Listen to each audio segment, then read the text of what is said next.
whatever first language you choose, it's going to be difficult, but as long as you stick to it and you have determination, you're going to be able to persevere. Now, you're going to ask yourself, do I want to learn Python? Do I want to learn Ruby or many of the other many languages out there? Just stick with Python. Python is my recommendation as a first language. I'm a senior C# programmer, but I also do a ton of JavaScript and I write a lot of Python still. I've always said that Python's the best first language. I have videos on the matter of why you should learn Python programming. Long story short, Python can be both procedural and object-oriented, and none of those terms mean anything to you as a new programmer, but don't worry about it. The point is, Python is used in stuff like YouTube. It's used for websites like Instagram, and it's even used for some gaming. But a lot of the times it's considered like a systems programming language. And once again, that's another term that you don't really need to be familiar with, but what it is it's just writing little scripts in Python, and we'll talk about what a script is in a moment, that runs on your computer or a server or wherever, and it just does something. So it might go into a directory of files and start looking through each one of those files, looking for every occurrence of the word Chris. And if it occurs in there, it might delete the file. So basically, if you were trying to hide from the IRS and you're trying to look for financial documents that you want to get rid of, or if you're Hillary Clinton and you're trying to delete your email server, whatever it may be, Python would be a great tool for something like that. So that said, in order for Python to be able to work, you need to have a computer, you're going to need an internet access, and you're going to need to write your code into something. So first things first, we need to actually download Python. We want to download the latest version, so Python 3.5.2. And then just immediately open it once we download it. I'm on a Windows machine, but it shouldn't matter too much what machine you're using. Python is one of the great things about Python as well is that it does work on Mac, Linux, and Windows. Now you can see that it says that I already have Python installed, so you're probably not gonna get this message if you don't have Python installed already. But I do. But either way, I'm gonna go ahead and upgrade. So we'll see the setup process go through here.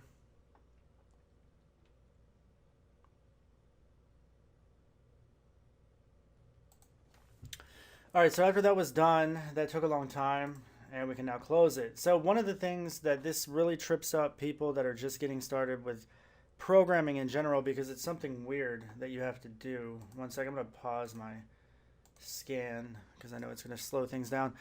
One of the weird things you have to do is you have to actually add Python to your command line. Now, some of the Python versions, they don't automatically do it. And what do I mean by that? Let's go ahead and open up a command prompt. So if you go into Cortana here, like I'm on Windows 10, if I type CMD, I can open up the command terminal.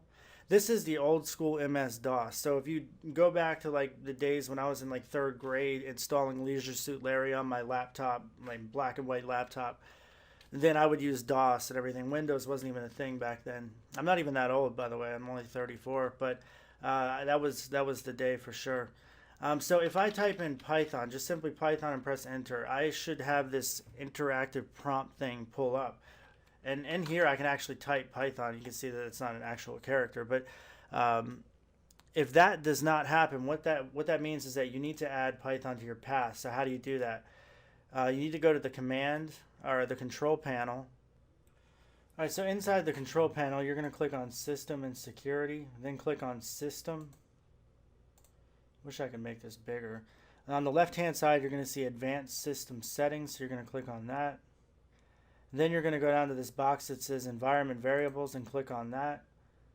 Now you need to look at your path, and it's going to be under System Variables right here. And if you click on the path and you say Edit, you need to have a listing here for Python. So somewhere in here is going to be the directory where Python is installed. Now it could be in one other spot besides this too, but I believe it is.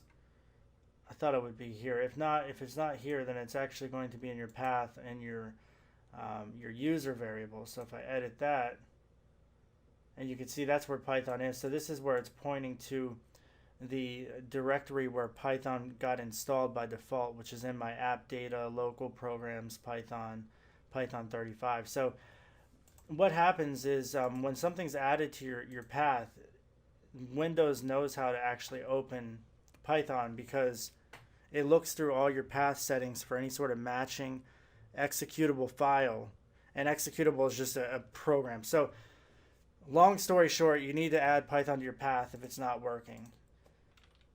If it is working, then you're just going to be able to type Python into the command prompt and everything is good. So let's go ahead and do that one more time. So we should just be able to say Python. And then I'll make this a little bit bigger.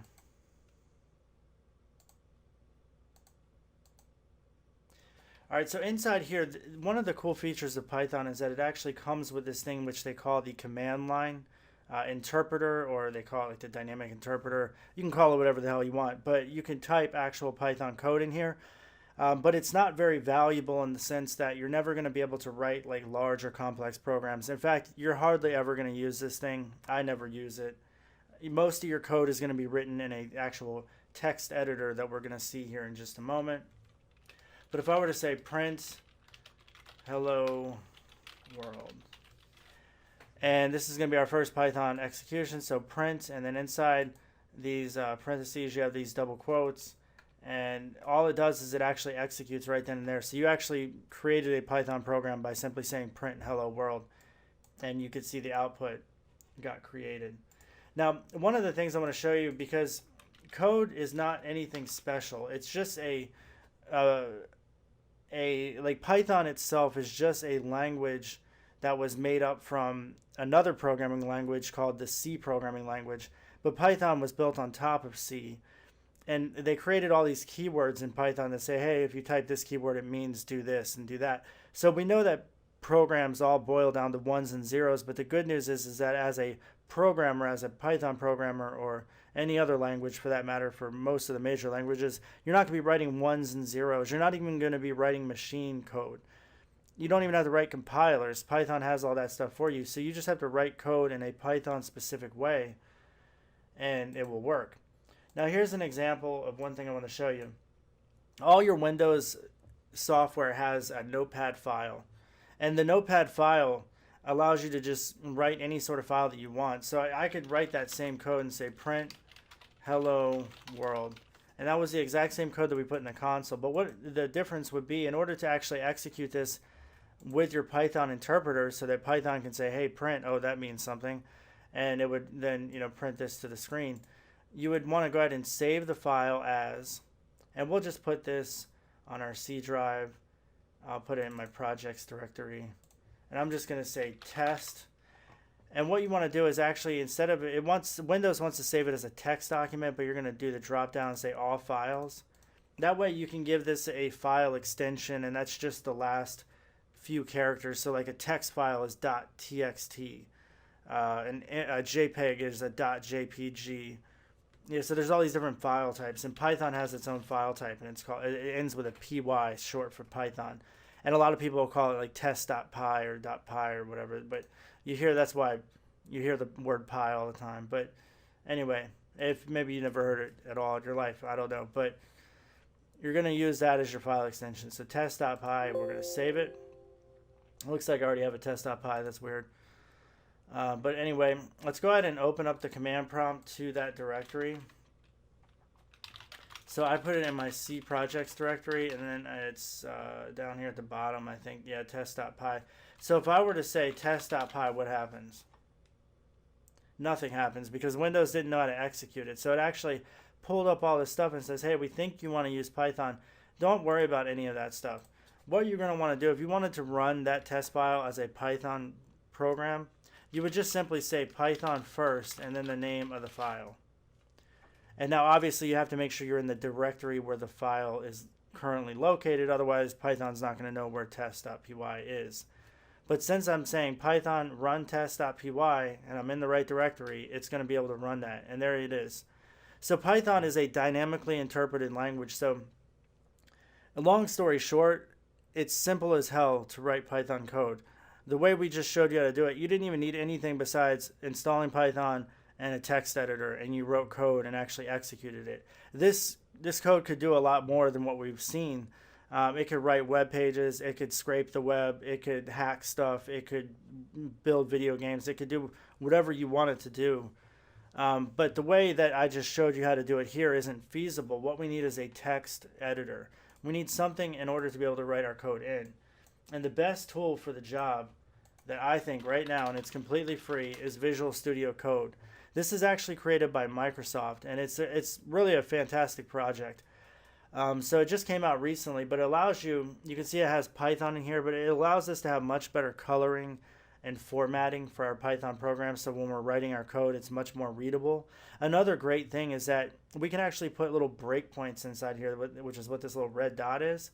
And that breakpoint will allow the program, when we say Python run this script, it'll stop right in the middle there, and you can inspect your little names and stuff and see what's going on as the program is running and tell it, okay, execute the next statement, execute the next statement. And you can just step through your code file line by line, which is a very, very important feature. So what you want to do is make sure you install this. So you're going to download for Windows and install it. Once it's installed, in my case, I already have it installed. I'm going to go ahead and run it.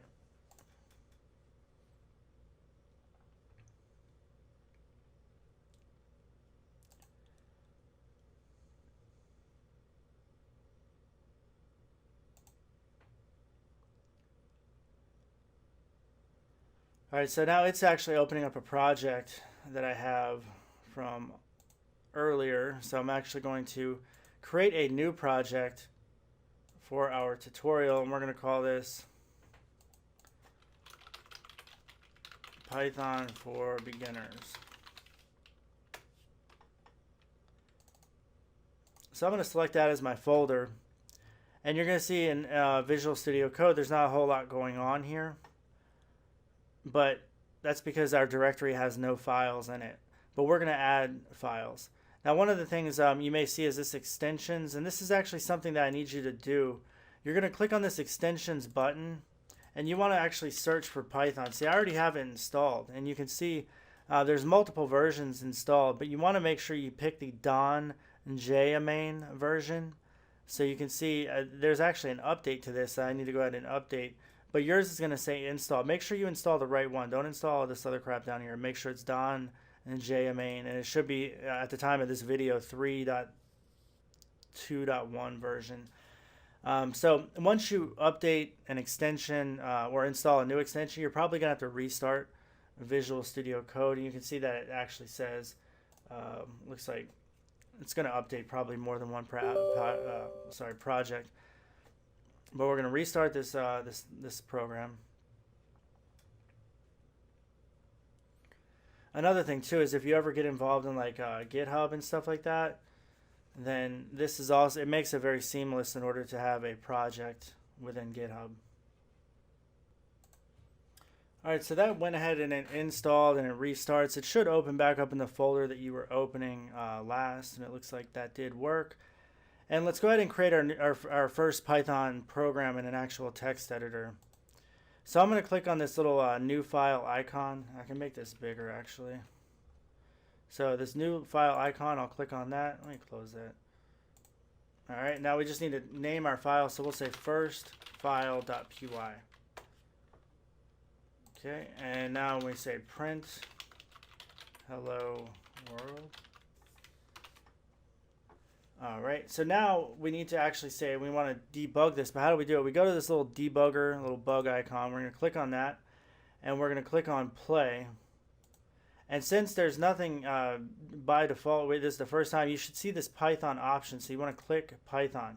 And this is actually going to create something for you, and they call it the like project JSON or launch JSON file. Don't mess with it. Just go ahead and close that out, but you do need that in your directory. So if I go over to the directory icon, you're going to see that the VS Code adds some stuff in here like that launch JSON file. JSON is a JavaScript format for basically transporting data, so you don't have to worry about any of that. But Visual Studio Code needs it in order for your editor to work. So let's go back over to the debugger thingy. And now that we have Python selected and it created the VS Code for us and stuff, we should be able to click play and actually execute this code. And you're going to see it actually pops up these little icons, and these icons allow you to step through your entire line, line by line. So if I said play, you can see here's the console. It actually displays right out to the bottom there. Now say if I had multiple statements, I can say, just real quick, we're not going to look at variables or anything, but I'm going to create something called a variable. This is a variable. We're going to look into this stuff in more in different videos, but I just want to show you an example where I could say, you know, instead of print hello world, we're going to print the value of this variable, which is, this is a variable. But I want to put a little breakpoint here. So if I hover to the left of the number and I click, I can place this breakpoint. And now if I click play, I want to show you the beauty of the editor, because this is going to actually help you learn how to program and stuff like that. So here it hits this first line. I can tell it to actually go, I could step over that line, go to the next line. And on the left hand side, you can see it shows the variables in this panel, and you can bring some of this stuff down, but you can see X is giving you, it gives you the value there. But say you had like 500 variables, you would be able to see all those variables in here, and you would be able to see line by line how those variables are changing. You could even add a watch. Like if you didn't want to look through a list of a bunch of different variables, you could say, you know what, just add this to watch. So that way I can see X changing. Another thing too is I can hover over the actual X, and you can see the value of it. Now obviously this isn't that helpful, because you're like, well, clearly I see that X is assigned there, but stuff gets changed all the time in your program, and things could be changing your variables all over the place. They could be in other files. It could be, you know, some sort of network error. You never know. But as you're stepping through the program, to be able to see in real time, okay, that's the value of this, you know, this value X, is very, very helpful, because things do change. Because like I said, say here's print X, and let's just say I said, you know what, now X equals this, sucks, somebody changed my value. All right, so now X is that, and I can see, okay, print X, and we'll do that. Instead of the breakpoint here, we're going to put the breakpoint down here, and then I'll click play. And now it's going to stop at the first line again. We'll continue to go line by line. But you can see if I hover over X, it says X is still, this is a variable. And you can see that this got printed, this is a variable. But then this is where X gets changed. So say, I'll step over that. And now pretend I haven't even gotten to this point yet, but I can hover over X. I can say, oh, wait, that's not, this is a variable. And you can see the watch also, you know, lets you know that things have changed as well. So one of the key features, as you start getting into very, very complex code where you start having thousands of lines all over the place, you absolutely need a debugger and a text editor. And the best thing about Visual Studio Code is it's absolutely free. A lot of people will tell you to use PyCharm. A lot of the tutorials that you're going to find on other websites and other YouTube tutorials that aren't as good as mine, they're going to have you do all kinds of other stuff. But I think this is a fresh new look at Python. So I'm excited to build this series. Let me know what you guys think. And let me know if you have any problems. Feel free to leave a description. Make sure you subscribe to the channel. And I appreciate you guys watching. Have a good night. We'll get into more Python in the next video. Bye.